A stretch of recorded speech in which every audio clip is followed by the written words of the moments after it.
नमस्कार प्यारे साथियों, स्वागत है आप सभी का हमारे YouTube चैनल पर।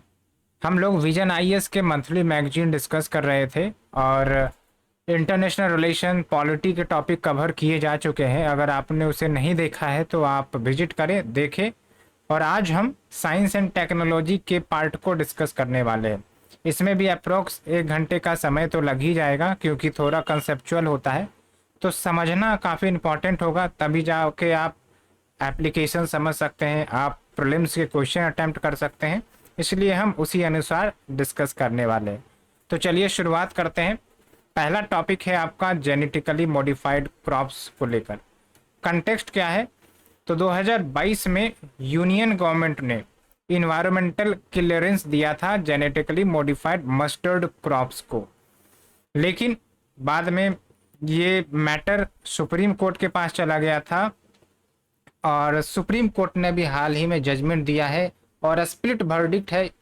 इस वर्डिक्ट में जो 2 जज जिन्होंने सुनवाई की थी, एक जज ने इस फैसले को गलत ठहराया था। उन्होंने कहा कि it is contrary to the principle of public interest, और जो दूसरे जज हैं इन्होंने बेसिकली सही ठहराया डिसीजन को। और उन्होंने ये कहा कि एक फ्रेश डायरेक्शंस इशू करने की ज़रूरत है for a strict monitoring by the union government अगर इन्वायरमेंटल रिलीज किया जाता है इस क्रॉप्स का। अब थोड़ा सा आपको समझना पड़ेगा कि एक होता है कॉमर्शियल रिलीज। कॉमर्शियल रिलीज में हम क्या करते हैं कि पूरा बड़े लेवल पर हम इस जेनेटिकली मॉडिफाइड क्रॉप्स को रिलीज कर सकते हैं, है ना। फार्मर से इसे कल्टिवेट कर सकते हैं, देयर इज नो इशू। एक होता है एनवायरमेंटल रिलीज, यानी कि लिमिटेड एरिया पर फॉर द एक्सपेरिमेंटल पर्पस, और उससे रिलेटेड जो ऑब्जर्वेशंस आएंगे उसके लिए ये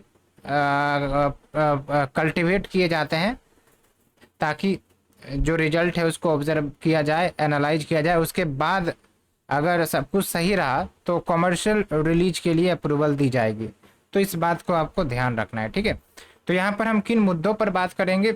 आपका जेनेटिकली मॉडिफाइड क्रॉप्स क्या होते हैं और इसके क्या प्लस हैं, माइनस हैं, और ये जो आपका जेनेटिकली मॉडिफाइड मस्टर्ड क्रॉप है जिसका नाम है DMH11, इसमें क्यों जेनेटिक मॉडिफिकेशन की गई है, इसके क्या इम्पैक्ट होंगे, क्या बेनिफिट्स होगा, इसके बारे में हम चर्चा करेंगे। तो सबसे पहले जेनेटिक मॉडिफिकेशन, नाम से ही पता चल रहा है, जीन जो कि हमारा सेल में होता है, क्रोमोसोम में आपका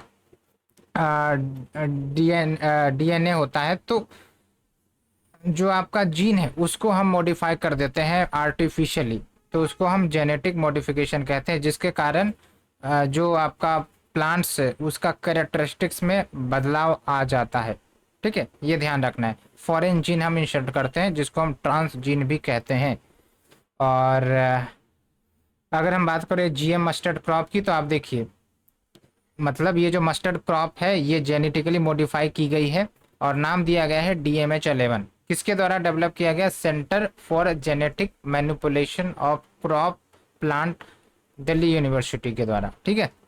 और इसके बाद हम कह सकते हैं कि हमारे देश में first genetically modified food crop जिसका कमर्शियल अप्रूवल किया जा सकेगा, ये ध्यान रखना है। अब ये जो DMH11 जो जेनेटिकली मॉडिफाइड क्रॉप है ये कैसे प्रोड्यूस किए गए हैं? तो क्रॉसिंग, या फिर यूँ कह सकते हो कि cross pollination between 2 mustard variety, ठीक है। और उनके नाम है वरुणा एंड दूसरा है आपका ईस्ट यूरोपियन अर्ली हीरा 2।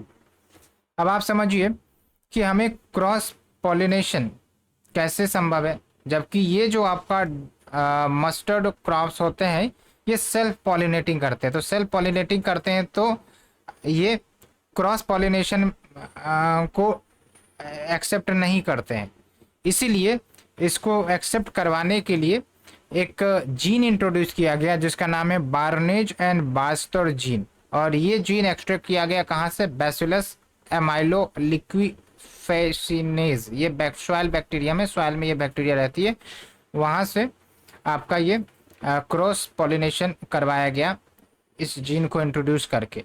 अब कैसे ये काम करता है थोड़ा सा हम समझते हैं बार्नेज बास्टर जीन के बारे में। तो आप समझिए कि चूंकि मस्टर्ड क्रॉप जो है सेल्फ पॉलिनेशन में इंगेज रहते हैं। सेल्फ पॉलिनेशन मतलब क्या होता है, इसको भी आप समझिए कि एक प्लांट है, उसमें जो फूल होते हैं उसमें जो आपका एंथर होता है जो बेसिकली स्टिग्मा के पास लेके जाता है पोलेंस को और फर्टिलाइज करवाता है, उसके बाद फ्लवरिंग होती है, फ्रूट्स बनते हैं, ऐसा कुछ होता है, ठीक है। लेकिन अगर आपका लेट्स से कि क्रॉस पॉलिनेशन है तो इसका मतलब आप समझिए कि जो आपका एंथर है ना, वो बेसिकली दूसरे प्लांट से आता है और स्टिग्मा में जाके अपना फर्टिलाइज होता है, तो ये होता है आपका क्रॉस पॉलिनेशन। लेकिन चूंकि ये आपका मस्टर्ड क्रॉप सेल्फ पॉलिनेटेड था तो फिर डिफिकल्टी होती थी, इसलिए जीन भी इंट्रोड्यूस किया गया। तो आप यहाँ पर देखिए कैसे क्या किया गया।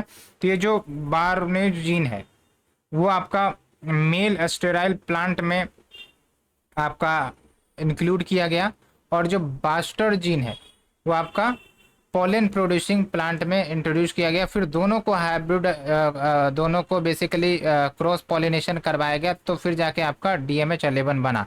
तो ये बेसिक चीज़ है, आपको ध्यान रखना है, ठीक है। तो इसका सिग्निफिकेंस क्या होगा, सबसे पहला सिग्निफिकेंस यही है कि ये जो है आपका हर्बिसाइड टॉलरेंट है और ज़्यादा प्रोडक्शन दे सकता है। तो ये सब कुछ सिग्निफिकेंस है, ठीक है। अब ओवरऑल अगर हम जेनेटिकली मॉडिफाइड क्रॉप्स की सिग्निफिकेंस की बात करें एग्रीकल्चर में, तो आप छोटे छोटे पॉइंट्स लिख सकते हैं, जैसे यील्ड प्रोडक्शन को बढ़ाएगा। क्यों? क्योंकि ये जो जेनेटिकली मॉडिफाई करते हैं हम लोग, पेस्ट रेसिस्टेंट होता है, डिजीज रेसिस्टेंट होता है, ठीक है। और फिर जो कॉस्ट है फूड प्रोडक्शन का वो भी कम होगा, क्योंकि ज़्यादा से ज़्यादा प्रोड्यूस कर सकेंगे। फिर आपका पेस्टिसाइड यूजेज भी कम किया जा सकेगा और न्यूट्रिशनल वैल्यू भी बढ़ाए जा सकते हैं। और हम कुछ ऐसे मॉडिफिकेशन क्रॉप बना सकते हैं जो ड्राउट रेसिस्टेंस हो, है ना, डिजीज रेसिस्टेंस हो। तो ये सब कुछ बेनिफिट्स हैं। अब आप देखिए भारत में अन्य कौन से जेनेटिकली मॉडिफाइड क्रॉप्स मौजूद हैं हमारे देश में। तो एक तो याद रखना है कि BT कॉटन, इसे तो हम खाते नहीं हैं क्योंकि कपड़े के लिए इस्तेमाल करते हैं, इसलिए the only genetically modified crop which has been approve for the commercial cultivation, और इसका काफ़ी ज़्यादा कल्टिवेशन भी होता है। आप देख सकते हैं 95% ऑफ द टोटल कॉटन जो इंडिया में प्लांट होता है ये आपका BT कॉटन ही है, यानी कि ये जेनेटिकली मॉडिफाइड क्रॉप ही है। लेकिन अगर बात करें फूड की, तो फूड में कोई आपका जेनेटिकली मॉडिफाइड क्रॉप इंट्रोड्यूस नहीं हुआ है। एक समय था जब ब्रिटिश ब्रिंजल को इंट्रोड्यूस किया गया था 2009 में, लेकिन इसको फिर बैन कर दिया गया, 10 ईयर के लिए रोक लगा दी गई, बिकॉज पब्लिक ने काफ़ी ज़्यादा विरोध किया था, क्योंकि हेल्थ पर क्या इम्पैक्ट होगा कोई नहीं जानता। इसीलिए इसको पहले पूरा मॉनिटरिंग किया जाए, इम्पैक्ट एनालिसिस किया जाए, तब जाके इसको रिलीज किया जाएगा। तो इसीलिए हाल ही में आप देखिए कि GEAC ने अलाउ किया है 2 नए वेराइटीज का field trial of brinjal, that is Janak and BSS 793। तो ये आपको ध्यान रखना है पॉइंट, ठीक है। ये है। अब हमने बहुत सारी बात की GEAC के बारे में। GEAC क्या है? जेनेटिक इंजीनियरिंग अप्रेजल कमेटी, नाम से पता चल रहा है कि ये जो आपका कमेटी है ये बेसिकली अप्रूवल देता है जेनेटिकली मॉडिफाइड क्रॉप्स को इंडिया में, कि भाई इसका कल्टीवेशन होगा कि नहीं, इसका इन्वायरमेंटल रिलीज होगा कि नहीं, ठीक है। तो ये आपका पूरा मॉनिटर करता है। और थोड़ा सा बेसिक्स हम जानते हैं, ये स्टेट्यूटरी कमेटी है, इन्वायरमेंट प्रोटेक्शन एक्ट 1986 के तहत क्रिएट किया गया, मिनिस्ट्री ऑफ इन्वायरमेंट के अंतर्गत आता है। कंपोजिशन याद रखने की जरूरत नहीं है। रेस्पॉन्सिबिलिटी क्या है आप देख सकते हैं, जो हमने आपको बताया।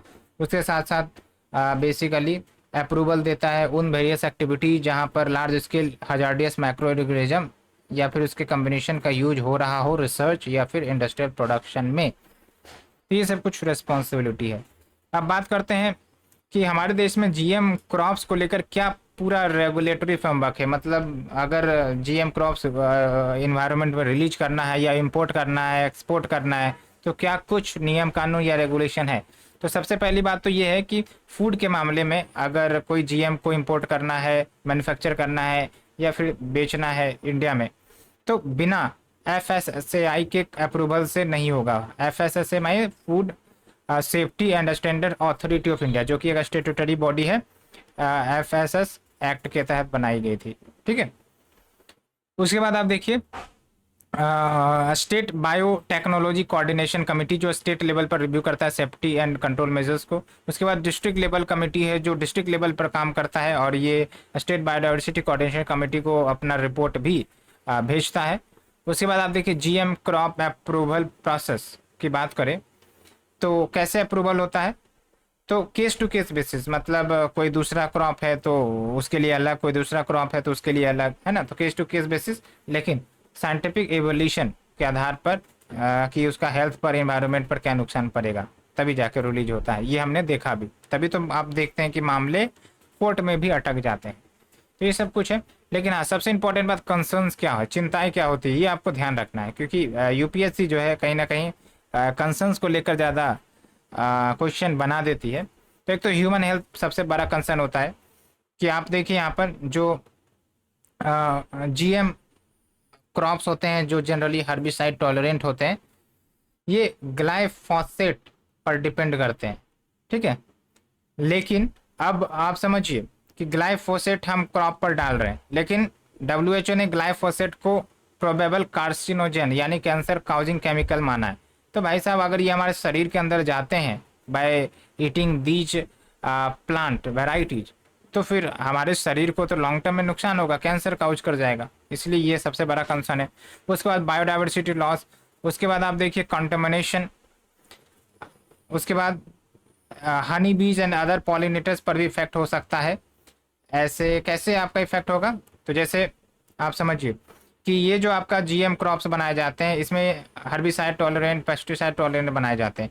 अब भाई साहब इसके आसपास जो है ना वीड्स ग्रो करते हैं, तो वीड्स जो है वो पोलन या नेक्टर कलेक्ट करने में जो बीज हैं उनको मदद करते हैं। अब वही ख़त्म हो जाएगा तो फिर हनी बीज कैसे नेक्टर ढूंढेंगे, है ना। तो ये चीज़ें हैं। जैसे एक एनालिसिस के अनुसार जो एक HT crops, herbicide tolerant crops, जो USA में इंट्रोड्यूस किया गया, तो वहाँ पर मोनार्क बटरफ्लाई के पॉपुलेशन में कहीं ना कहीं निगेटिव इम्पैक्ट देखने को मिला। उसके बाद कॉरपोरेट कंट्रोल, यानी कि जो सीड मार्केट है GM क्रॉप्स का, वो मोस्टली काफ़ी रईस सीड कंपनी के पास चले जाएंगे, है ना। फार्मर्स को महंगे महंगे सीड खरीदने पड़ेंगे, लिमिटेड चॉइस होगा फार्मर्स के पास। उसके बाद इनकम लॉस भी हो सकता है। कैसे, क्योंकि अगर GM क्रॉप्स काफ़ी ज़्यादा प्रोडक्शन करता है तो एक प्रकार से जो प्रोडक्शन कोलैप्स हो जाएगा, मतलब इतना ज़्यादा प्रोडक्शन की प्राइस धराशायी गिर जाएगी, और गिर जाएगी तो फार्मर्स को नुकसान होगा। और BT कॉटन में ये चीज़ देखी गई थी। एक समय था कि काफ़ी ज़्यादा पैदावार हुआ कॉटन का, उसके बाद प्रोडक्शन में काफ़ी मतलब प्राइस में काफ़ी ज़्यादा डिक्लाइन आ गई थी। तो ये चीज़ें हैं। तो वे फॉरवर्ड की बात करें तो रिसर्च एंड डेवलपमेंट को और ज़्यादा बढ़ाया जाए, ताकि ये इंश्योर किए कि ये जो नए क्रॉप्स होंगे रेजिलेंट होंगे और इन्वायरमेंट को हार्मफुल ना करे ज़्यादा। उसके बाद रेगुलेटरी अप्रूवल के लिए और भी बहुत डिटेल्ड इंफॉर्मेशन जो है कलेक्ट करने की ज़रूरत है। ठीक है, उसके बाद एक पार्लियामेंट्री स्टैंडिंग कमेटी का रिपोर्ट आया था GM क्रॉप्स के ऊपर, उसमें कुछ रिकमेंडेशन सजेस्ट किए गए थे। क्या था रिकमेंडेशन, कि जो फील्ड ट्रायल्स किए जाते हैं वो क्लोज्ड इन्वायरमेंट में किए जाएं, ऐसा ना हो कि अदर स्पीसीज, चाहे वो प्लांट हो एनिमल्स हो, उसको नुकसान पहुंच जाए। और साथ के साथ एग्रीकल्चर यूनिवर्सिटीज़ के साथ कंसल्ट करके ये सब आपका फील्ड ट्रायल हो। और जो GEAC है, जो कमेटी की बात हमने की, उसको हेड करने वाला एक एक्सपर्ट होना चाहिए in the field of biotechnology, जो इनकी नॉलेज रखता हो। तो ये सब कुछ इंपॉर्टेंट पॉइंट है। पहला आर्टिकल आपका यहीं समाप्त होता है। उम्मीद करते हैं आपको ये पसंद आई होगी। अगर आप हमारे चैनल पर नए हैं तो जल्दी जल्दी सब्सक्राइब करिए, हम नए नए इनिशिएटिव आपके लिए लाने वाले हैं और भी, ठीक है, जो आपके एग्जामिनेशन में मददगार साबित होगा। चलिए दूसरे आर्टिकल की तरफ। National green hydrogen mission. आपको बस कंटेक्स्ट याद रखना है कि ये जो नेशनल ग्रीन हाइड्रोजन मिशन है, ये ग्रीन हाइड्रोजन को प्रमोट करने की दिशा में एक अच्छा मिशन है। भारत सरकार का ये मिशन है, और ये हमारे देश में जो रिन्यूएबल एनर्जी की दिशा में हम जो आगे बढ़ रहे हैं उसको अचीव करवाने में और जीएचजी इमिशंस को कम करवाने में काफ़ी अहम योगदान निभा सकता है। बस ये आपको ध्यान रखना है। उसके बाद हम कुछ बेसिक फैक्ट्स के बारे में जानते हैं। ये इंपॉर्टेंट नहीं है इसलिए हम नहीं कर रहे हैं। ग्रीन हाइड्रोजन का बेसिक हम समझ लेते हैं। ग्रीन हाइड्रोजन नाम से पता चल रहा है क्या क्या मतलब होता है कि पेड़ से हम हाइड्रोजन कलेक्ट करते हैं, वो बिल्कुल नहीं। ग्रीन हाइड्रोजन का मतलब वो नहीं। ग्रीन हाइड्रोजन का मतलब ये हुआ कि हम हाइड्रोजन प्रोड्यूस कर रहे हैं, लेकिन जो प्रोड्यूस करने में एनर्जी लग रही है वो रिन्यूएबल सोर्स से आ रही है, चाहे वो आपका विंड से आए, चाहे आपका सोलर से आए, चाहे आपका हाइड्रो से आए, कहीं से आए, लेकिन रिन्यूएबल एनर्जी सोर्स होना चाहिए। ठीक है, तो इससे क्या होगा, जीएचजी इमिशंस नहीं होंगे और ये जो एनर्जी बनेगा वो रिन्यूएबल बनेगा। ठीक है, तो क्लाइमेट चेंज को भी कहीं ना कहीं कम करने में ये योगदान होगा अगर इसको ऑल ओवर वर्ल्ड तेजी से लाया जाए। ठीक है, तो ये चीज़ है। तो कैसे प्रोड्यूस होता है ग्रीन हाइड्रोजन? एक होता है इलेक्ट्रोलाइसिस प्रोसेस। इलेक्ट्रोलाइसिस में हम क्या करते हैं, जो H2 है, वाटर है, उसको हम सेपरेट करते हैं हाइड्रोजन और ऑक्सीजन में।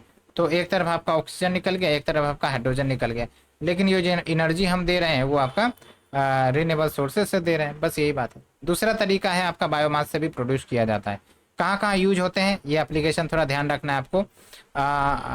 Fuel cell, electric vehicles, aviation, maritime industry में भी यूज होते हैं, जैसे fertiliser, refinery, steel, transport, shipping, power generation. तो जहाँ पर भी एनर्जी का कंजम्पशन होता है, या फिर फर्टिलाइजर में भी बहुत सारे हाइड्रोजन यूज होते हैं, तो वहाँ पर भी यूज कर सकते हैं। ठीक है, तो ये थोड़ा ध्यान रखना है। अब ये ड्यूटी आपकी है कि यहाँ पर टाइप्स ऑफ हाइड्रोजन दिए गए हैं कि भाई कलर कोडेड है ये, और नाम दिया गया है किस प्रोसेस से बनता है, सोर्स क्या है। जैसे ब्लैक या ब्राउन हाइड्रोजन, तो ये जो बनता है कोल गैसिफिकेशन के माध्यम से, और जो एनर्जी रिक्वायर्ड होती है वो आपका कोल यूज होती है। यहाँ पर देखिए ग्रे हाइड्रोजन में जो एनर्जी रिक्वायर्ड होती है नेचुरल गैस। ऐसे करके आपको रिवाइज करना है, याद रखना है। और आप हमें बताइए कि जो आपका हाइड्रोजन फ्यूल्ड व्हीकल है उसका बाय प्रोडक्ट क्या होता है। यूपीएससी ने 2024 के प्रीलिम्स में क्वेश्चन पूछा, तो इस बात को भी ध्यान रखना है। तो अब चलते हैं थोड़ा सा हम नेशनल ग्रीन हाइड्रोजन मिशन के बारे में जान लेते हैं। 2023 में ये योजना लॉन्च की गई थी। पैसा कितना नहीं याद रखना है। क्या कंपोनेंट है कि भाई ग्रीन हाइड्रोजन के लिए डिमांड क्रिएशन करे, ताकि कैसे एक्सपोर्ट को प्रमोट किया जाए और डोमेस्टिक यूटिलाइजेशन हो by various industry, various company. ठीक है, like fertiliser company, energy manufacturing company, जो भी है। उसके बाद पायलट प्रोजेक्ट्स भी काफ़ी चलाए जाते हैं जहाँ पर ग्रीन हाइड्रोजन का यूज होता है in the steel sector, mobility sector, shipping sector, etcetera. ठीक है, उसके बाद भारत को ग्रीन हाइड्रोजन हब्स बनाने का भी प्लान चल रहा है। और आप देखिए 2-3 जगहों को ग्रीन हाइड्रोजन के रूप में बेसिकली कार्य वहाँ पर चल रहे हैं। कुछ पोर्ट लोकेशन है, पोर्ट। ठीक है, तो वहाँ पर जो एनर्जी यूटिलाइजेशन है वो आपका ग्रीन हाइड्रोजन के माध्यम से हो, इस प्रकार की बातें चल रही है। रिसर्च एंड डेवलपमेंट प्रोग्राम भी चल रहा है। क्या आउटकम हो सकता है इस मिशन से, तो यहाँ पर दिया गया है कि इंडिया का जो ग्रीन हाइड्रोजन प्रोडक्शन कैपेसिटी है वो कम से कम 5 million metric ton per annum, यानी कि एक साल में कम से कम 5 million metric ton green hydrogen तो प्रोड्यूस हो। ठीक है, उसके बाद renewable energy capacity addition 125 gigawatt add हो सकता है। ये चीज़ें हैं। और यहाँ पर देखिए ये इंपॉर्टेंट है, ये ध्यान रखना है आपको मेंस के लिए। 50 million metric ton per annum CO2 emission वो कम होंगे, है ना। तो अगर हम जो भी एक्सपेक्टेड टारगेट है ग्रीन हाइड्रोजन का उसको हम अचीव करते हैं, तो कुछ स्टेप्स जो लिए गए हैं अंडर दिस मिशन। तो आप देखिए gas authority of India limited, ये एक कंपनी है। ठीक है, गवर्नमेंट कंपनी। इन्होंने हाइड्रोजन गैस को ब्लेंड करना शुरू किया है with the other usable gas, जो आपके घर में गैस सप्लाई होते हैं, है ना, उसको ब्लेंड कर दिया जाएगा। तो ब्लेंड कर दिया जाएगा तो क्या है, हाइड्रोजन की डिमांड भी बढ़ जाएगी, और जो है आपका जीएचजी इमिशंस में भी कमी आएगी। ठीक है, क्योंकि हाइड्रोजन जब बर्न होता है तो आपका वाटर इमिट करता है, लेकिन जब फॉसिल फ्यूल बर्न होते हैं तो CO2 इमिट करते हैं। उसी प्रकार से एनटीपीसी लिमिटेड है, उन्होंने भी ग्रीन हाइड्रोजन की ब्लेंडिंग करनी चालू की है PNG नेटवर्क में। PNG मतलब पाइप्ड नेचुरल गैस नेटवर्क। और PNG में मेनली क्या होता है, मीथेन होता है, ये भी ध्यान रखना है। तो ये 2-3 फैक्ट्स याद रखिए, ज़्यादा नहीं। अब बात करते हैं चैलेंजेस क्या है ग्रीन हाइड्रोजन को अडॉप्ट करने में। एक तो इकोनॉमिकल कॉस्ट काफ़ी ज़्यादा है। आप देखिए कि अगर हम कोयले से या फिर फॉसिल फ्यूल से हाइड्रोजन प्रोड्यूस करते हैं तो कॉस्ट कम आता है, लेकिन अगर हम रिन्यूएबल सोर्सेज से यूज करते हैं तो 4.10 से लेकर $7 पर केजी आपका कॉस्ट आता है, जो काफ़ी ज़्यादा है। और हाइड्रोजन को स्टोर करना थोड़ा डिफिकल्ट होता है, हाई प्रेशर टैंक की ज़रूरत होती है, तो इससे भी कॉस्ट बढ़ जाता है। साथ ही साथ हाइड्रोजन प्रोडक्शन के लिए काफ़ी स्किल्ड वर्कफोर्स की ज़रूरत है, क्योंकि काफ़ी ज़्यादा रिएक्टिव भी होता है ये, तो उसके लिए लगभग 2.83 लाख वर्कफोर्स की ज़रूरत है। ठीक है, तो ये सब चीज़ें हैं। एंड रिसोर्स स्कैरसिटी भी है, लाइक काफ़ी ज़्यादा वाटर कंज्यूम करते हैं ये, 9 लीटर्स ऑफ वाटर पर किलोग्राम ऑफ हाइड्रोजन प्रोड्यूस करने में। तो वे फॉरवर्ड क्या होना चाहिए? पहली बात तो यही कि अगर कंपनी इसे अडॉप्ट करना चाहती है, अगर आप एक्सपोर्ट करना चाहते हैं, तो कॉस्ट इफेक्टिव होना पड़ेगा, तो इसके लिए कॉस्ट आपको कम करना पड़ेगा, है ना। तो या तो इतना ज़्यादा प्रोड्यूस कर ले कि आपका जो कॉस्ट है वो $1 पर केजी हो जाए बाय 2030। इंसेंटिव दीजिए कंपनी को ताकि वो ग्रीन हाइड्रोजन अडॉप्ट कर सके वेरियस सेक्टर में। उसके बाद रिसर्च एंड डेवलपमेंट पर काम करिए, green hydrogen standards and labelling programme चलाइए, ताकि ये इंश्योर हो सके कि जो हाइड्रोजन प्रोड्यूस की गई है वो कहीं ना कहीं ग्रीन हाइड्रोजन ही है। और एक मार्कर जरूर होना चाहिए, so that to build the trust of the tag. ठीक है, सो ये हमने 2 आर्टिकल कवर किए। अब चलते हैं तीसरे आर्टिकल की तरफ, facial recognition technology.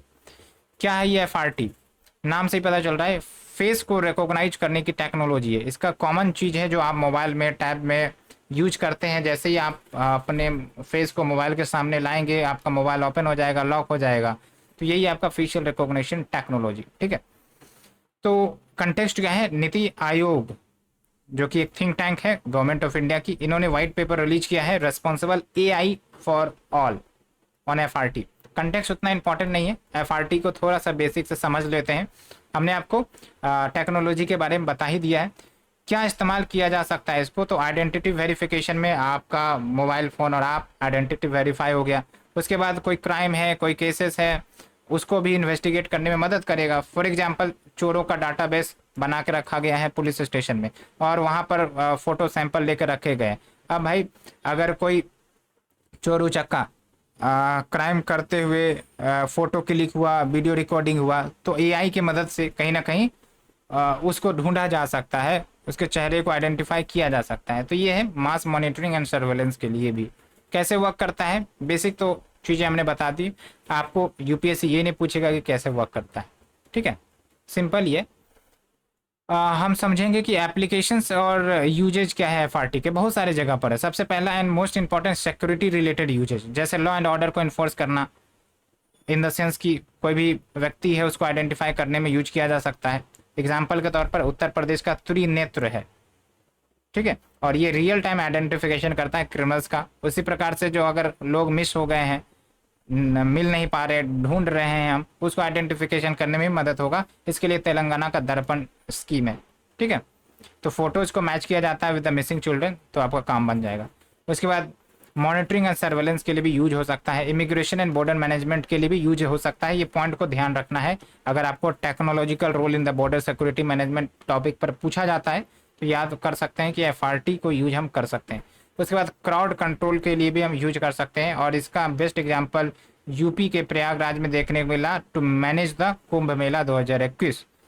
Non security related uses भी कर सकते हैं, लाइक इंडिविजुअल आइडेंटिटी के वेरिफिकेशन, हमने ऑलरेडी बात किया है। उसके बाद सर्विस डिलीवरी, जैसे आपका डिजी यात्रा जो एयरपोर्ट पर लगे हुए हैं, वो आपका फेस आइडेंटिफिकेशन करके आप चेक इन चेकआउट कर सकते हैं, सिंपल शब्दों में। उसके बाद रिस्क क्या एसोसिएटेड है विद FRT? वही है भाई साहब कि इनएक्यूरेसी।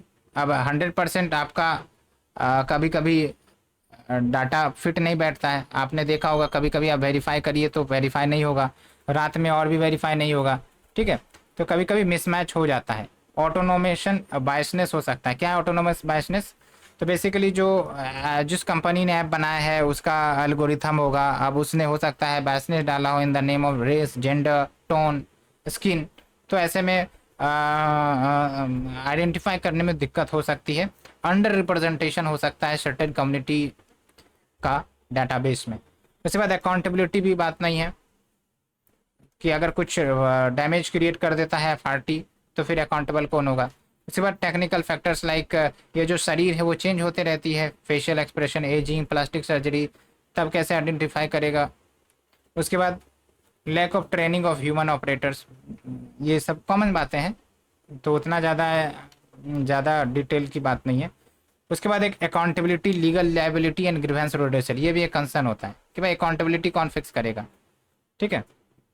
उसके बाद right based issue, right based issue आपको समझना पड़ेगा कि आप यूं समझिए कि अब हम एफआरटी के लिए अपना डाटा दे रहे हैं, जो भी है सब डाटा का ही तो एक्सचेंज हो रहा है। अब डाटा लीक हो जाए, डाटा जो है हैक कर लिया जाए, तो फिर हमारे पर्सनल इन्फॉर्मेशन तो चले जाएंगे। कभी कभी क्या हो सकता है कि हमारा फेस का डाटा यूज करके हैकर्स लॉगिन कर सकते हैं, अकाउंट से बैलेंस निकलवा सकते हैं, फाइनेंशियल फ्रॉड कर सकते हैं, इकोनॉमिक फ्रॉड कर सकते हैं, बहुत सारी चीज़ें हैं, ठीक है। तो ये चीज़ है राइट बेस्ड इशू। और उसके लिए आपको पता ही होगा कि के Puttaswamy versus union of India के 2017 में राइट टू इंफॉर्मेशनल ऑटोनॉमी, यानी कि जो भी इन्फॉर्मेशन साझा कर रहे हैं उसमें ऑटोनॉमी हो, वो किसी को और पता ना चले, तो वो राइट टू प्राइवेसी का पार्ट बनाया गया था under the article 21 of the constitution, ठीक है। तो ये सब वायलेट हो सकता है डाटा लीक के कारण, मीनिंगफुल कंसेंट न होने के कारण, ये सब चीज़ें हैं। तो वे फॉरवर्ड की बात करें तो यहाँ पर कुछ रिकमेंडेशन नीति आयोग के दिए गए हैं for the responsible use of FRT. तो क्या है, तो एक तो प्राइवेसी एंड सिक्योरिटी को सर्वोपरि रखना है, ठीक है। डाटा प्रोटेक्शन रिजीम जरूर इस्टेब्लिश किया जाए जो फोकस करे लीगलिटी, रीजनेबिलिटी एंड प्रोपोर्शनलिटी के आधार पर। और आप एग्जांपल के तौर पर दे सकते हैं कि जो digital personal data protection act 2023 है, ये भी कहीं ना कहीं जो डिजिटल पर्सनल डाटा है उसके प्रोसेसिंग को रेगुलेट करता है और इंडिविजुअल्स को भी राइट देता है to manage their data, to protect their data, ठीक है। उसके बाद होलिस्टिक गवर्नेंस फ्रेमवर्क हो। उसके बाद प्राइवेसी बाय डिज़ाइन प्रिंसिपल्स, यानी कि लेट्स से कि हम अगर यूज कर रहे हैं कोई ऐप को या फेस लॉक अनलॉक को, तो एक्सप्लिसिट कंसेंट होना चाहिए कि भाई हाँ आप सहमत है तभी आप यूज करें, ना सहमत हो तो ना यूज करें, ठीक है। फिर प्रिंसिपल ऑफ अकाउंटेबिलिटी फिक्स करना चाहिए कि भाई साहब अगर कुछ एल्गोरिथमिक गड़बड़ी हो गई तो कौन जिम्मेदार होगा, एआई में बायसनेस है तो कौन जिम्मेदार होगा, ठीक है। तो प्रॉपर ग्रीवेंस रिड्यूसल सिस्टम होना चाहिए अगर कोई इस प्रकार की इश्यू आती है। सेफ्टी एंड रिलायबिलिटी और जो ह्यूमन वैल्यूज है वो भी कहीं ना कहीं ऐसे टेक्नोलॉजी में इनबिल्ट करने की ज़रूरत है, ठीक है। तो ये सब चीज़ें हैं हमने डिस्कस किया दूसरा आर्टिकल। अब चलते हैं तीसरे आर्टिकल की तरफ। ये है आपका India's ballistic missile defence programme, ठीक है। तो कंटेक्स्ट क्या है, डीआरडीओ यानी कि डिफेंस रिसर्च ऑर्गेनाइजेशन ने सक्सेसफुली टेस्ट किया है phase 2 ballistic missile defence system को। अब इसके बेसिक्स क्या है, तो आप समझिए कि ये जो आपका बैलिस्टिक मिसाइल अगर कोई दुश्मन देश लॉन्च करता है तो ये जो डिफेंस प्रोग्राम है या डिफेंस सिस्टम है ये उसको काटने में या फिर उसको नलीफाई करने में योगदान करेगा। तो ये चीज़ आप समझिए। तो ये जो टेस्ट है it has demonstrated India's indigenous capability to defend against the ballistic missile of 5000 kilometre range, यानी कि 5000 किलोमीटर के रेंज वाला कोई बैलिस्टिक मिसाइल दूसरे देश से आता है, इनेमी देश से आता है, तो ये जो आपका टेस्ट है, ये जो आपका सिस्टम है उससे प्रोटेक्ट करेगा। तो क्या है ये आपका बैलिस्टिक मिसाइल डिफेंस सिस्टम, तो कोई भी एरियल अटैक होता है like drone, fighter jets, ballistic या cruise missiles by the enemy country, तो फिर हम उससे डिफेंड कर सकते हैं और हम अपने आप को प्रोटेक्ट कर सकते हैं। अन्य दुनिया भर के जो मिसाइल डिफेंस सिस्टम है जो वर्ल्ड में ऑपरेटेड होते हैं, जैसे आप देखिए थार्ड, ये यूएसए का है, आयरन डोम इजराइल का है, पैट्रियट ये यूएसए का है। कभी कभी इसी प्रकार का टर्म पूछ लिया जाता है ना, कि थार्ड, आयरन डोम, पैट्रियट, समटाइम्स सीनी न्यूज, क्या है ये, तो बेसिकली मिसाइल डिफेंस सिस्टम है ना, अपने रीजन को, अपने कंट्री को प्रोटेक्ट करने के लिए मिसाइल डिफेंस सिस्टम है। अब यहाँ पर दो चीज़ें आती हैं, क्रूज मिसाइल और बैलिस्टिक मिसाइल में क्या अंतर है, ठीक है। अब देखिए नाम से पता चल रहा है बैलिस्टिक, बैलिस्टिक मतलब एक बार हमने ब्लास्ट कर दिया उसके बाद भूल गए, यानी कि एक बार ब्लास्ट हुआ वो अपना एटमॉस्फेयर के बाहर जाएगा और एक प्रॉपर प्रोजेक्टाइल स्ट्रेटजी, प्रोजेक्टाइल क्या कहते हैं उसको, जो आपका प्रोजेक्टाइल पाथवे फॉलो करेगा, फिर टारगेट को अटैक करेगा। और ये इनिशियल लेवल पर ही जो भी फ्यूल दिया जाता है, बाकी ये ऑटोनोमस हो जाता है, ठीक है। लेकिन जब हम बात करें क्रूज मिसाइल की, तो ये एटमॉस्फेयर के अंदर ही रहता है और इसमें बेसिकली जब तक टारगेट को अटैक ना कर दिया जाए तब तक आपका इंजन काम करता है। ये थोड़ा आपको ध्यान रखना है, बेसिक डिफरेंस है। थोड़ा सा हम और अच्छे समझते हैं, ठीक है। सबसे पहले बैलिस्टिक मिसाइल, तो rocket power for the initial boost phase, then अपने आप ये मूव करता है बैलिस्टिक ट्राजेक्टरी इस प्रकार से। उसके बाद आप देखिए लॉन्गर रेंज होता है इसका, ठीक है। क्रूज मिसाइल के कंपेरिजन में इसका लॉन्गर रेंज होता है, कंपेरिजन करने पूछ सकता है, आपको ध्यान रखना है। अब ज़्यादा बड़े बड़े पेलोड्स कैरी कर सकते हैं, मल्टीपल वॉरहेड्स। और लेकिन सबसे बड़ी खामियां है कि इसको आराम से डिटेक्ट किया जा सकता है, क्योंकि इनिशियली बस इसे इंजन से फोर्स किया जाता है, बाकी ये एक ही पाथवे फॉलो करेंगे, तो जो रडार सिग्नल है दूसरे देश का वो इसको पकड़ लेंगे इजी तरीके से, ठीक है। और कुछ एग्जांपल याद रखना है, पृथ्वी और अग्नि सीरीज। अब यहाँ पर देखिए जो आपका क्रूज मिसाइल है, ये आपका जेट इंजन से पावर होता है, लेकिन कंटिन्यूस फ्लाइट तक, जब तक वो टारगेट को अटैक ना कर दे।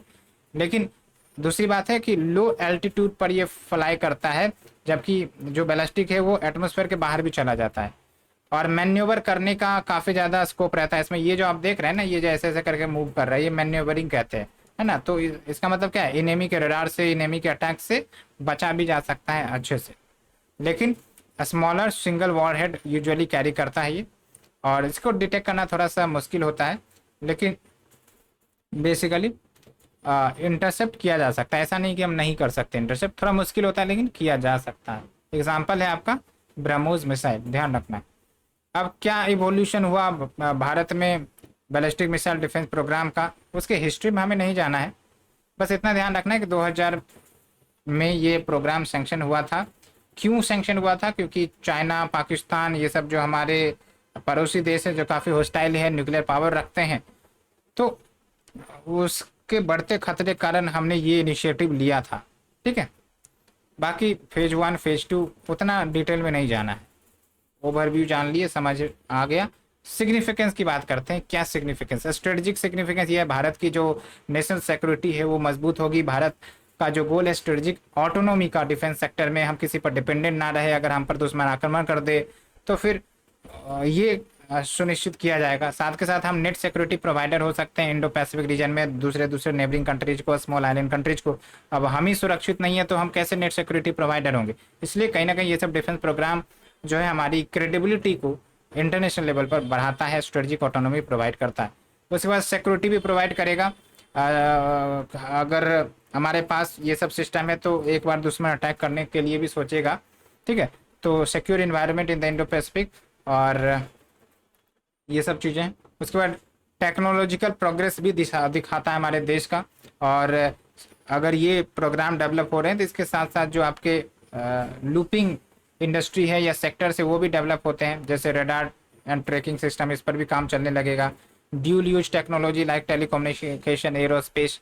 उसके बाद डिप्लोमेटिक इन्फ्लुएंस क्या होगा कि अगर भारत डिफेंस में मजबूत बनता जा रहा है तो इंडिया का जो रिलेशनशिप है विद द मेजर पावर जिनके पास ये सब टेक्नोलॉजी है उसमें शामिल होगा, है ना। ये बात भी है। तो ग्लोबल नॉन प्रोलिफरेशन एफर्ट्स में भारत का रोल बढ़ेगा। लेकिन चैलेंजेस क्या है, आर्म्स रेस बढ़ सकते हैं, कॉस्ट एंड रिसोर्सेज काफ़ी ज़्यादा होते हैं, तो फिर एक होता है ना development versus the investment in the defence sector, तो ये चीज़ें हैं।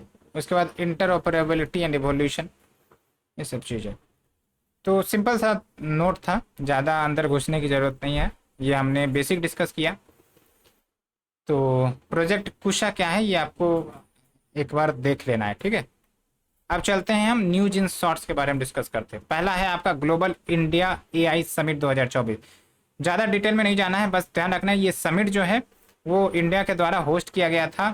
और किस पर्पस के लिए ये समिट है, तो बेसिकली जो एआई जो कि एक काफ़ी ज़्यादा इमर्जिंग टेक्नोलॉजी है और इसके ड्यूल यूज भी है, यानी कि पॉजिटिव यूज, नेगेटिव यूज, तो कैसे हम इसको रिस्पॉन्सिबल बना सके और साथ के साथ अन्य देश तक ये टेक्नोलॉजी को कैसे पहुंचाया जा सके, इस पर अपना ये चर्चा होता है।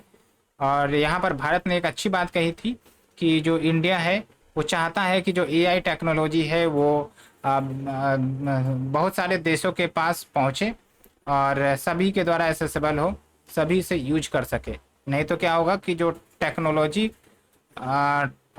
जो कंसंट्रेशन है वो कुछ ही देश के पास रह जाते हैं, डेवलप कंट्री या फिर वेस्टर्न कंट्रीज के पास रह जाते हैं, और जो आपके डेवलपिंग या फिर लीस्ट डेवलप कंट्री है उनके पास तो ये सब टेक्नोलॉजी जाती भी नहीं है। ठीक है, उसके बाद क्वांटम गवर्नेंस क्या है, इसको हम देखेंगे नेक्स्ट टॉपिक।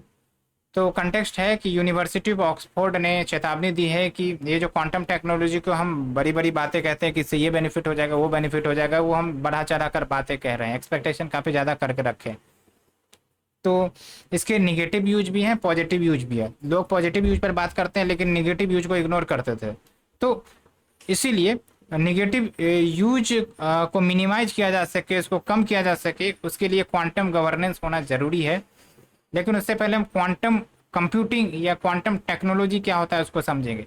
तो समझिए, जो क्वांटम टेक्नोलॉजी है इसमें आपका जो क्वांटम मैकेनिक्स के प्रिंसिपल पर काम करता है। क्वांटम मैकेनिक्स प्रिंसिपल फिजिक्स का प्रिंसिपल है, और ये बेसिकली जो इंटरेक्शन है मैटर का at the micro level, at the level of atoms and elementary particles, उसको ये फीचर करता है।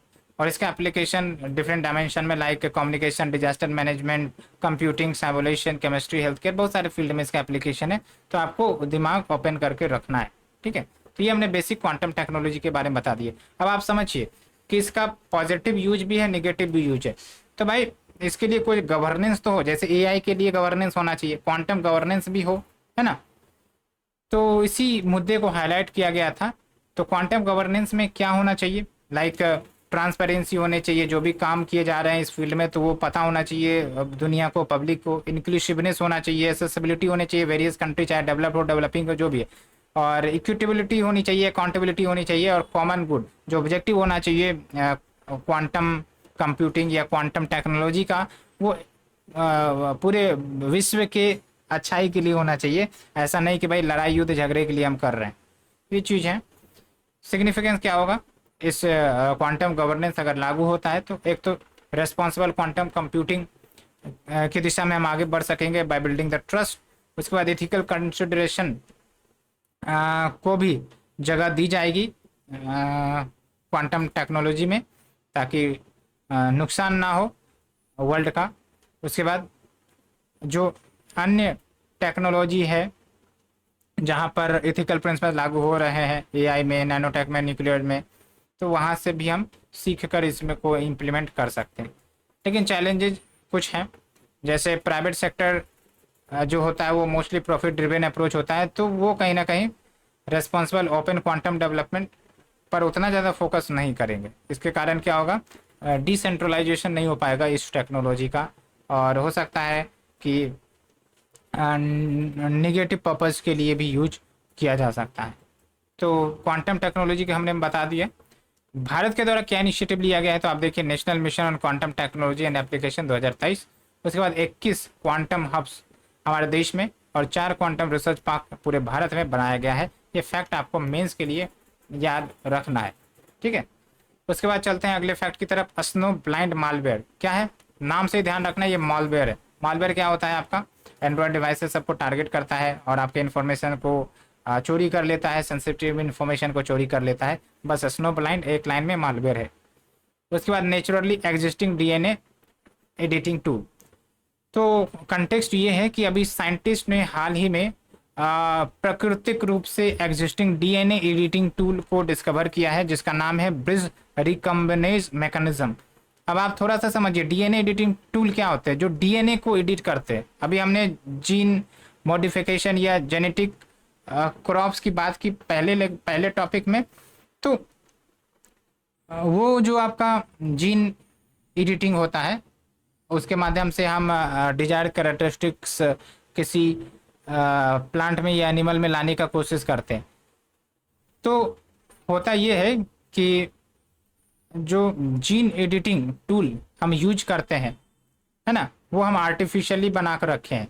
जैसे फॉर एग्जांपल CRISPR Cas9, है ना, तो डीएनए को काटना है, पेस्ट करना है, तो वो इन टेक्नोलॉजी से यूज होता है। फिर टेले न्यूक्लियस है, जिंक फिंगर न्यूक्लियस है, आरएनए इंटरफेस है, ये सब ध्यान रखना है आपको। तो ये सब तो ह्यूमंस ने डेवलप किया है, लेकिन बात है कि अभी नेचुरल लेवल पर भी, प्राकृतिक लेवल पर भी डीएनए एडिटिंग टूल मौजूद है, जिसका नाम ये है ब्रिज रिकम्बिनेंस मैकेनिज्म। बस सिंपल यही ध्यान रखना है। तो इसका सिग्निफिकेंस क्या है भाई? तो रिसर्चर्स को अब आसान हो जाएगा कि वो रिकम्बाइन कर सकेंगे, रीअरेंज कर सकेंगे, इन्वर्ट, डुप्लीकेट, मूव, अन्य एडिटिंग ऑपरेशन कर सकेंगे on very long DNA sequence. ठीक है, और भी इसके माध्यम से जीन एडिटिंग, थेरेपेटिक्स, ट्रीटमेंट्स और वेरियस डिजीज डेवलप हो सकेंगे। ये सब चीज़ें हैं। उसके बाद मोनोक्लोनल एंटीबॉडीज, ये क्या होता है? कंटेक्स्ट क्या है?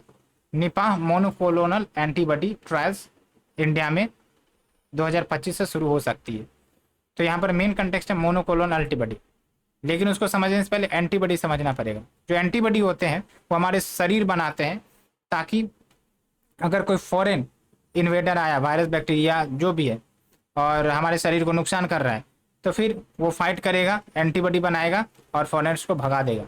ठीक है, लेकिन कभी कभी क्या होता है कि हमारी एंटीबॉडी उतनी ज़्यादा ताकतवर नहीं हो पाती है, जिसके कारण हम कंप्लीटली, हमारा शरीर फाइट नहीं कर पाता है, तो हम बीमार पड़ जाते हैं। ठीक है, लेकिन एंटीबॉडीज तो बना ही जाती है। और एक होता है आपका आर्टिफिशियल एंटीबॉडी, कि भाई जो लैब्स सब में एक्सट्रैक्ट करके बनाए जा रहे हैं, वो हो गया आपका आर्टिफिशियल, जिसको हम मोनोक्लोनल एंटीबॉडी कहते हैं। ठीक है, तो लैब मेड प्रोटीन्स जो सिमिलर वर्क करते हैं लाइक नेचुरल एंटीबॉडी। क्या होता है हमने बता ही दिया है। कहाँ कहाँ एप्लीकेशन हो सकता है? डायग्नोस्टिक्स में, डिजीज ट्रीटमेंट में, कौन सा सेल टाइप से ब्लड में, टिश्यू में, उसको आइडेंटिफाई करने में। ठीक है, उसके बाद है आपका इलेक्ट्रोइंसेफेलोग्राफी। ये तो बहुत बार आपने सुना होगा। कंटेक्स्ट ये है कि 2024 जो वर्ष है वो 100 ईयर हो गया है ईईजी का, जब ये डिस्कवर किया गया था, बनाया गया था। ठीक है, तो ये एक प्रकार से मेडिकल टेस्ट है, टूल है, जो ब्रेन के इलेक्ट्रिकल एक्टिविटी को मॉनिटर करता है। तो एक प्रकार से आप समझिए कि ब्रेन में अगर कोई इश्यू है, न्यूरोलॉजिकल डिसऑर्डर है, तो उसको टेस्ट करने के लिए ईईजी मशीन का या टूल का यूज करता है। जैसे आपने देखा होगा कि कोई पीपल है, उसके माइंड में कुछ इलेक्ट्रोड वाला तार जोड़ दिया जाता है और सिग्नल्स भेजे जाते हैं, ऐसा कुछ है। ठीक है, ये चीज़ है। उसके बाद है Aditya L1 completes it's first hello orbit. तो अपना पहला हेलो ऑर्बिट आदित्य एल1 ने कंप्लीट कर लिया है। अब बात करते हैं आदित्य एल1 की। तो आदित्य एल1 का है आपका इसरो के द्वारा लॉन्च किया गया सन के लिए मिशन है, सूर्य के लिए मिशन है। और ये कहाँ पर प्लेस किया गया था? जो आपका L2 लैग्रेंज पॉइंट है ना, L2 लैग्रेंज पॉइंट है, नहीं L1 है ना, L1 लैग्रेंज पॉइंट। जी हाँ, L1 लैग्रेंज पॉइंट। अब यहाँ पर लैग्रेंज पॉइंट का कंसेप्ट आप समझिए, उसके बाद हम बेसिक डिटेल में जाएंगे। तो लैग्रेंज पॉइंट क्या होता है? जैसे आप देखिए, ये जो स्पेस है पर, है ना, स्पेस, वहाँ पर हमारा अर्थ है, सन है। अब अगर कोई भी ऑब्जेक्ट को अगर हम स्पेस में रखते हैं, तो कहीं ना कहीं वो आकर्षित हो जाएगा किसी प्लेनेट या सन की तरफ। ठीक है, तो ये जो लैग्रेंज पॉइंट होते हैं, वो पॉइंट होते हैं कि अगर वहाँ पर हमने कोई ऑब्जेक्ट धर दिया, चाहे सैटेलाइट रख दिया है ना, या कुछ भी रख दिया, तो फिर वो ना तो सन की तरफ आकर्षित हो पाएगा, ना ही अर्थ की तरफ आकर्षित हो पाएगा। आप पूछोगे सर कैसे? तो एक्चुअली ये जो ग्रेविटेशनल पुल है या अट्रैक्शन है, वो बैलेंस कर लिया जाता है एक दूसरे प्लैनेटरी बॉडी से। अब समझिए कि ये सैटेलाइट है, अब सन खींच रहा होगा, लेकिन हमने ऐसे लोकेशन पर रखा है कि अर्थ का भी जो ग्रेविटेशनल पुल है वो बराबर हो जाता है, बैलेंस हो जाता है, और ये जो आपका सैटेलाइट है वो वहीं पर नज़र आता है। ठीक है, तो ये खास बात है। इस प्रकार से पूरे 5 लैग्रेंज पॉइंट है अगर हम बात करें, और उसमें से जो L4 और L5 है वो स्टेबल है। ठीक है, यहाँ पर आप देखिए ना, L3 L5, ये हमारे सोलर सिस्टम की बात हो रही है लैग्रेंज पॉइंट, ये ध्यान रखना।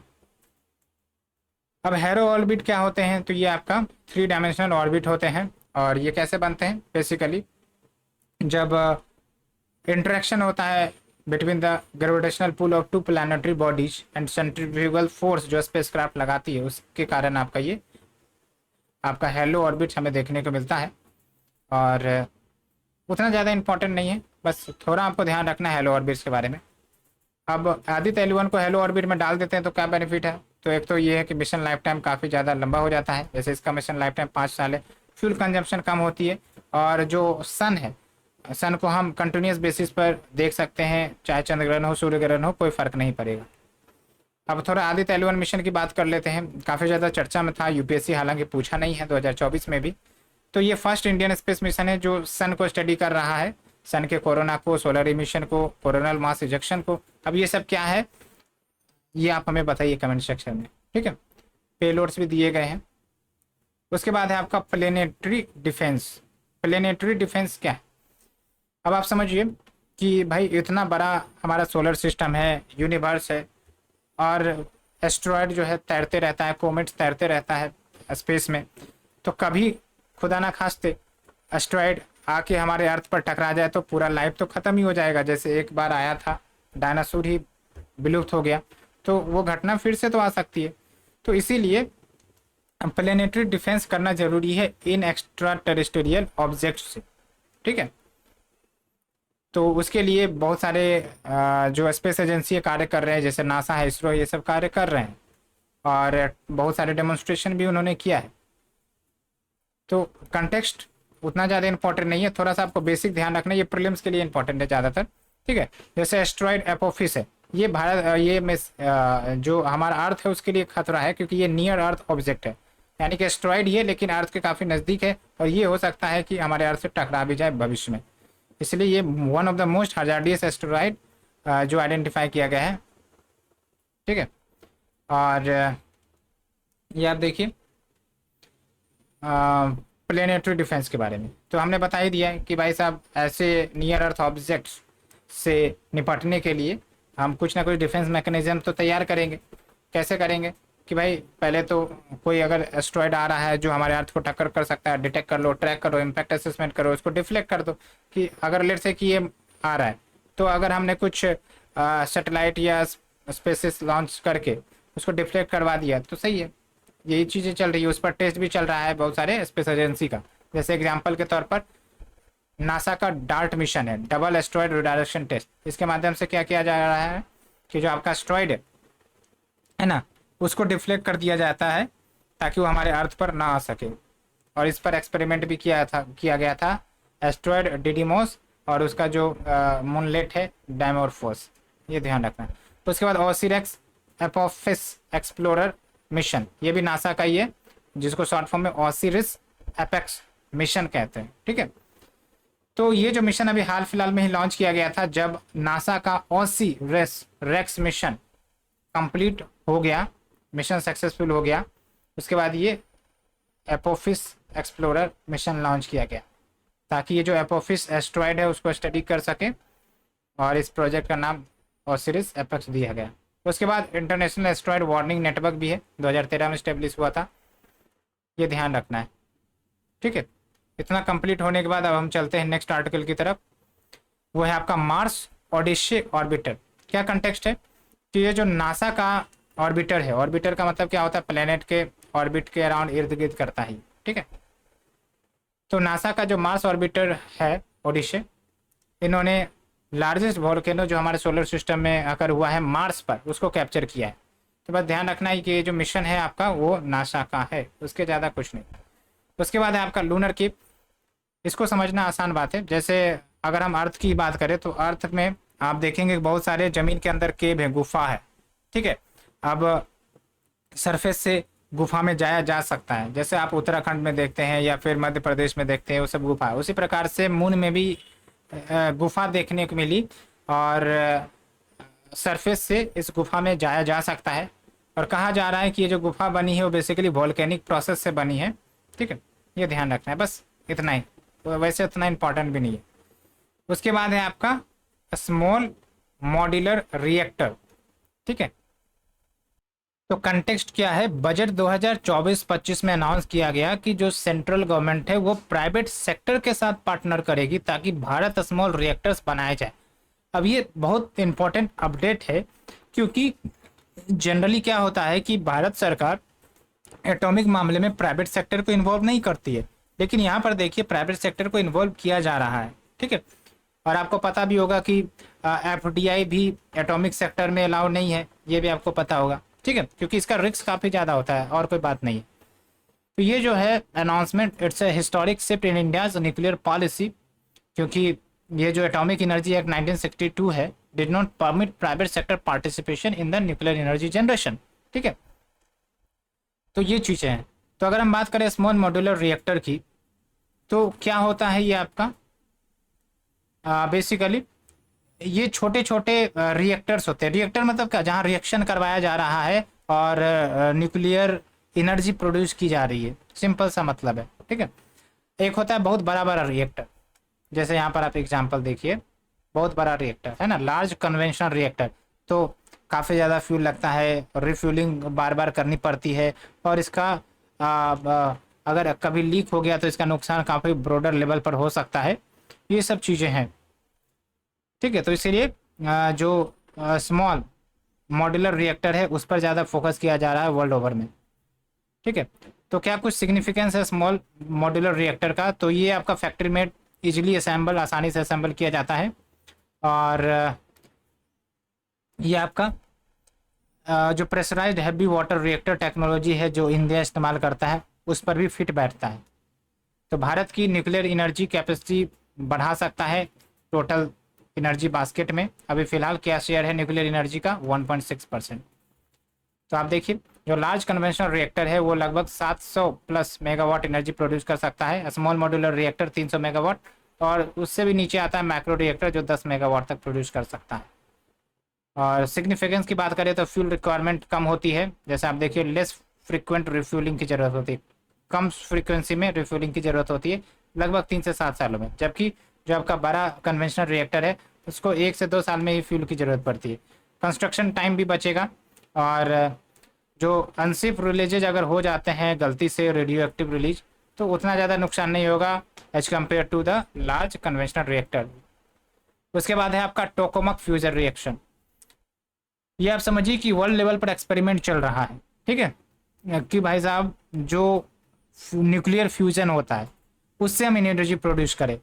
जनरली आप देखेंगे कि न्यूक्लियर फ्यूजन, ये जो आप देख रहे हैं रिएक्टर्स के बारे में अभी हमने डिस्कस किया, या फिर वर्ल्ड ओवर पर जो न्यूक्लियर एनर्जी बनाई जाती है वो न्यूक्लियर फ्यूजन के माध्यम से बनाई जाती है। लेकिन न्यूक्लियर फ्यूजन से एनर्जी प्रोड्यूस करने का प्रयास किया जा रहा है। ये न्यूक्लियर फ्यूजन बेसिकली स्टार्स और हमारे जो सन है वहाँ पर ये रिएक्शन होता है, काफ़ी पावरफुल होता है, काफ़ी ज़्यादा एनर्जी प्रोड्यूस होती है इससे, इसलिए दुनिया भर में इस पर एक्सपेरिमेंट चल रहा है, और चाइना भी इसमें आगे है, चाइना, जापान, ये सब। और आप देखिए चाइना जो है वर्ल्ड का पहला high temperature super conducting tokamak device HH70 तैयार किया है। तो ये टोकामक डिवाइस क्या है, जहाँ पर न्यूक्लियर फ्यूजन रिएक्शन किया जाता है, जैसे आपका रिएक्टर्स है ना, वहाँ पर रिएक्शन करवाए जाते हैं, उसी प्रकार से टोकामक है जहाँ पर न्यूक्लियर फ्यूजन रिएक्शन करवाया जाता है। और इससे पहले यूरोपियन यूनियन और जापान ने JT60SA वर्ल्ड का सबसे बड़ा and powerful tokamak fusion reactor Japan में बिल्ड किया गया था। और ये कहीं ना कहीं जो डेवलपमेंट हो रही है ये international thermo nuclear experimental reactor में भी मदद करेगा। तो अगर हम बात करें न्यूक्लियर फ्यूजन की, तो ये आपका होता क्या है, तो एक प्रकार से 2 लाइट एटॉमिक न्यूक्लियाई ये एक साथ कंबाइन होते हैं और हैवी सिंगल न्यूक्लियाई में तब्दील होते हैं और काफ़ी ज़्यादा एनर्जी रिलीज होती है। जबकि न्यूक्लियर फ्यूजन में क्या होता है, टूटते हैं, और फ्यूजन में क्या होता है, जुड़ते हैं। फ्यूजन का मतलब ही होता है जुड़ना, फ्यूजन का मतलब होता है टूटना। ठीक है, और जो फ्यूजन रिएक्टर में यूज किए जा रहे हैं हाइड्रोजन के आइसोटॉप, यानी कि ड्यूटेरियम और ट्रिटियम, ये ध्यान रखना है। और अगर हम बात करें international thermo nuclear experimental reactor के बारे में, जिसके बारे में हमने चर्चा किया, तो ये ग्लोबल लेवल पर आपका साइंटिफिक ग्रुपिंग्स किया गया है कुछ देशों के बीच, जिसमें China, Europe, Japan, India, Republic of Korea, Russia, US, ये सब शामिल है। और इसको फ्रांस में कंस्ट्रक्ट किया जा रहा है ताकि फ्यूजन रिएक्शन की वायबिलिटी को जज किया जा सके। अभी क्या होता है कि भाई एनर्जी ज़्यादा कंज्यूम हो जाता है as compare to energy release, तो नुकसान हो जाता है ना। तो इसीलिए इस पर काम चल रहा है। अगर सक्सेसफुल हो गया तो हो सकता है भविष्य में हमारी जो एनर्जी सिक्योरिटी की नीड है वो फुलफिल हो जाए, है ना, इतना टेंशन नहीं रहेगा।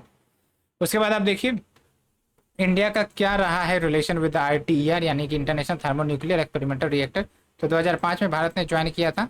ठीक है, और भारत भी कहीं ना कहीं इस रिसर्च प्रोजेक्ट में बहुत सारे पैकेजेस डिलीवर करता है, जैसे क्रायोसेट है, वो वॉल सील्डिंग है, कूलिंग वाटर सिस्टम है, क्रायोजेनिक सिस्टम है, वो सब भारत भी सब देता है। उसके बाद है आपका लाईफाई टेक्नोलॉजी, ये यूपीएससी ने क्वेश्चन भी पूछा है। अब आप समझिए कि वाईफाई हो, लाईफाई हो, ये सब आपका इंटरनेट कम्युनिकेशन टेक्नोलॉजी है ना। इसके माध्यम से सिग्नल रिसीव किए जाते हैं, भेजे जाते हैं और कनेक्टिविटी इंश्योर की जाती है। तो कैसे काम करता है लाईफाई, उसको समझने से पहले वाईफाई को देखते हैं। तो जो वाईफाई होता है उसका फुल फॉर्म होता है वायरलेस फिडिलिटी। रेडियो वेव्स के सिग्नल को ये यूज करता है, और आपके कंप्यूटर में रिसीवर लगे रहते हैं, और जो वाईफाई डिवाइसेस है वहाँ पर ट्रांसमीटर लगा रहता है। तो जो डाटा है वो रिसीवर और ट्रांसमीटर के बीच में एक्सचेंज होते रहता है, और उस हिसाब से आपको इन्फॉर्मेशन मिलती है from different server over the world. ठीक है, तो ऐसे आपका वाईफाई काम करता है। जबकि लाईफाई की बात करें तो टेक्नोलॉजी लगभग सिमिलर है, लेकिन यहाँ पर रेडियो फ्रीक्वेंसी की जगह पर लाइट वेव्स का इस्तेमाल किया जाता है, यानी कि विजुअल लाइट का इस्तेमाल किया जाता है टू ट्रांसमिट द डाटा। तो बेनिफिट क्या होगा, सिंपल सा बात है कि जो लाईफाई होता है उसमें जो डाटा ट्रांसमिट होते हैं वो स्पीड ऑफ लाइट के स्पीड से होते हैं, तो काफ़ी ज़्यादा फास्टर डाटा ट्रांसफर होगा, लेटेंसी कम होगी, ये सब कुछ सिग्निफिकेंस है। ठीक है, और ये आपको फ्रीक्वेंसी रेंज याद रख सकते हैं विजिबल लाइट का 400 से 800 टेरा हर्ट्ज है। तो ये बातें हो गई। एडवांटेज क्या है लाईफाई का ओवर वाईफाई, तो फास्टर है, लेकिन ये ध्यान रखना है कि वाईफाई के मुकाबले लाईफाई चीपर है, सस्ता है। ठीक है, और कम एनर्जी भी खर्च होता है इसमें, और सिक्योर है। सिक्योर कैसे है कि अगर जो आपका लाइट एलईडी बल्ब है जिससे आपका सिग्नल्स ट्रांसमिट होगा, तो वो एक कमरे में है और कमरा आपका पूरा क्लोज्ड है, तो उस कमरे से बाहर नहीं जाएगा। जैसे आपका लाइट होता है ना, वो कमरे से बाहर नहीं जाता है अगर क्लोज्ड है, तो जितना दूर तक लाइट जाएगा उतना आपका लाईफाई का सिग्नल रहेगा। सिंपल सा बात है। तो सिग्नल रेंज थोड़ा सा जो है आप समझ सकते हैं कि कम है। उसके बाद है आपका स्टील स्लैग। क्या है steel slag? Basically steel industry से जो बाय प्रोडक्ट निकलते हैं उसी को हम स्टील स्लैग कहते हैं। सॉलिड वेस्ट होता है ये। ठीक है, और इसके कंपोनेंट की बात करें तो calcium oxide, iron oxide, silicon oxide, magnesium oxide, ये सब होते हैं। कहाँ कहाँ यूज हो सकता है? काफ़ी जगह पर होते हैं, जैसे रोड जो बनाए जाते हैं तो उसमें इसको इस्तेमाल कर सकते हैं ताकि रोड की स्ट्रेंथ बढ़ जाए। पोर्टलैंड सीमेंट में, फर्टिलाइजर में भी यूज किया जाता है, और सॉइल के इम्प्रूवमेंट में भी यूज किया जाता है। बेनिफिट क्या है इसका? तो टेक्निकल बेनिफिट है, रोड की जो मजबूती है वो बढ़ जाती है, और जो रेसिस्टेंस है वो बढ़ता है। और इन्वायरमेंटल लेवल पर यही है कि जो बाय प्रोडक्ट स्टील इंडस्ट्री निकलते हैं वो कहीं ना कहीं यूज हो जाएंगे, और कहीं ना कहीं जो आपका इन द सेंस टार जो यूज किया जाता है रोड मटेरियल में वो कम खर्चा होगा, तो आपके पोल्यूशन कम होंगे। ठीक है, कार्बन फुटप्रिंट कम होगा। फिर आपका डार्क ऑक्सीजन। कंटेक्स्ट क्या है? तो साइंटिस्ट ने डार्क ऑक्सीजन डिस्कवर किया है लगभग 13,100 feet deep in the Pacific ocean. तो डार्क ओशन नाम से पता चल रहा है, एक होता है आपका ऑक्सीजन, डार्क ऑक्सीजन, एक होता है ऑक्सीजन, वो आपका फोटोसिंथेसिस के रिएक्शन से प्रोड्यूस होता है। जबकि डार्क ऑक्सीजन क्या है आपका, basically without the involvement of photosynthesis use होता है, प्रोड्यूस होता है। कैसे होता है? तो जब ओशियन के नीचे आप जाएंगे तो वहाँ पर मेटालिक नोड्यूल्स होते हैं, और जब ये वाटर के साथ, साल्टेड वाटर के साथ रिएक्ट करते हैं तो कुछ ऐसे मिनरल्स होते हैं जो वाटर को H2 और O में अलग कर देते हैं। तो H2 अलग हो गया, O अलग हो गया, यहाँ से आपका ऑक्सीजन बन गया, है ना। तो यही हो गया आपका डार्क ऑक्सीजन, सिंपल सा है, तो ज़्यादा दिमाग नहीं लगाना है। फिर आपका डेनोसोवन, ये यूपीएससी ने क्वेश्चन भी पूछा था। तो साइंटिस्ट ने बेसिकली एक बोन को आइडेंटिफाई किया है इन ए तिबेतियन वैश्य कास्ट केव, और कहा जा रहा है कि ये डेनिसोवियन इंडिविजुअल का है। तो जो डेनिसोवियन है वो एक्सटिंक्ट स्पीसीज है होमिनिड के, यानी कि ह्यूमन स्पीसीज का ही पहले बहुत सारे स्पीसीज हुआ करते थे, तो बहुत सारे स्पीसीज तो खत्म हो गए ना। अभी जो स्पीसीज है ह्यूमन का वो कौन सा है आपका, बताएं आप? होमोसेपियंस है ना।